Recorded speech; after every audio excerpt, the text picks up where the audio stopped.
সুন্দর সৃষ্টি। এই পৃথিবী কত সুন্দরভাবে সৃষ্টি করেছেন, যে সৃষ্টির তুলনা হয় না। তিনি সৃষ্টি করার মূলে সব কিছুই তারই অবদান। আমাদের ভাবতে গেলে অবাক লাগে যে এই পৃথিবীটাকে কত সুন্দরভাবে সৃষ্টি করেছেন। পশু পাখি, গাছপালা, জীবজন্তু, মানুষ, সমস্ত কিছু যা কিছু করেছেন সবই তেনার সৃষ্টি। এই সমস্ত জীবজন্তু, গাছপালা, মানুষ কি খেয়ে বাঁচবে তারা জন্মাবার পূর্বেই তার সমস্ত খাবার তৈরি করে রেখেছে। আমরা অকারণ চিন্তা করি, মানুষ সর্বশ্রেষ্ঠ জীব, আমরা মানুষ, তাই আমরা অকারণ চিন্তা করি। কারণ তিনি তো সব সৃষ্টি করে রেখেছেন, তার সৃষ্টিতে কোনো কিছুর অভাব নেই। গাছ একটা অঙ্কুর বেরোনোর সাথে সাথে তার পূর্বে তার বীজের ভেতর যে অঙ্কুর রয়েছে, সেই অঙ্কুর ওই বীজের মধ্যে থেকে খাবার খেয়ে বেরোচ্ছে। তারপরে যখন মাটিতে আসছে, সে মাটির রস, মাটির খাদ্য খাবার খেয়ে সে বড় হচ্ছে। জীবজন্তু তারা ঠিক তাদের খাবার যে যেরকম আহার করে, তাদের আহার ঠিক সেইভাবে তৈরি করে রেখেছেন। মানুষ ভূমিষ্ঠ হওয়ার পূর্বে তার মাতৃস্তনে দুগ্ধ দিয়ে রেখেছেন। কি অপূর্ব লীলা, যা ভাবতে গেলে অবাক লাগে। আমরা মানুষ জাতি শীতকালে কি খাবো, কি খেতে ভালো লাগবে, গরমকালে কি খাবো, কি খেতে ভালো লাগবে, সমস্ত কিছু ব্যবস্থা তিনি করে রেখেছেন।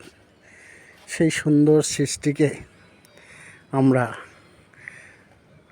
এত সুন্দর পৃথিবীকে যে সৃষ্টি করেছেন, তার কথা আমরা কখনো একবারও চিন্তা করি না, একবারও ভাবি না।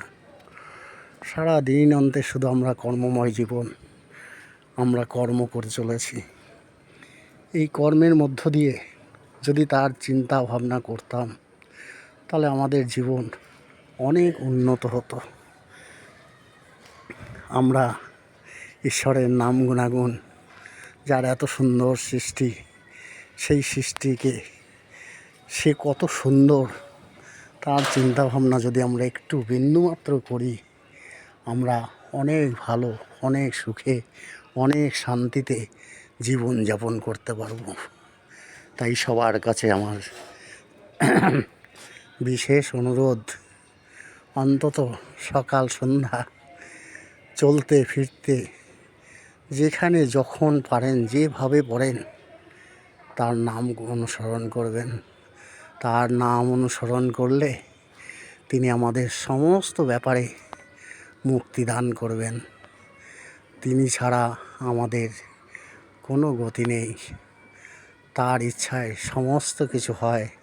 তার ইচ্ছা ছাড়া গাছের পাতা পর্যন্ত নড়ে না। আমার এই সুন্দর দেহ আমরা কত যত্ন করি, তেল, সাবান, জামা কাপড়, গয়নাগাটি, কত কিছু দিয়ে আমরা আমাদের এই শরীরটাকে সুন্দর করে সাজিয়ে তুলি। কিন্তু যে আমাদের পরম আত্মা, যার দ্বারায় আমরা বেঁচে আছি, যে আমাদের এই দেহের মধ্যে সব সময় অবিরাম আসা যাওয়া করছেন, সে নিরাকার, তাকে আমরা দেখতে পাই না। কিন্তু সে যদি আসা যাওয়া বন্ধ করে দেয়, আমাকে কিন্তু সেদিনই মৃতদেহ বা লাশ বলবে। আমাকে কিন্তু আর সেই মানুষ বলবে না, লাশ বলবে। তাতে আমি স্বামী হই, স্ত্রী হই, পুত্র হই, কন্যা হই। আর সেই লাশ 2-4 ঘন্টা, 10-5 ঘন্টার মধ্যে বলবে, ওকে বাড়ির থেকে বের করে দাও, নালে বাড়ি অপবিত্র হয়ে যাবে। তো এই হলো আমাদের সুন্দর দেহ, সুন্দর শরীর। তাই যিনি প্রতিনিয়ত এই দেহের মধ্যে আসা যাওয়া করছেন তাকে একটু অনুসরণ করুন, তাকে একটু ভালোবাসুন।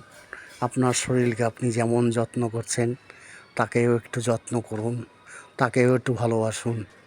সবাই ভালো থাকবেন, সুখে থাকবেন, শান্তিতে থাকবেন, এই বলে আমি আমার ছোট্ট বক্তব্য শেষ করলাম। নমস্কার।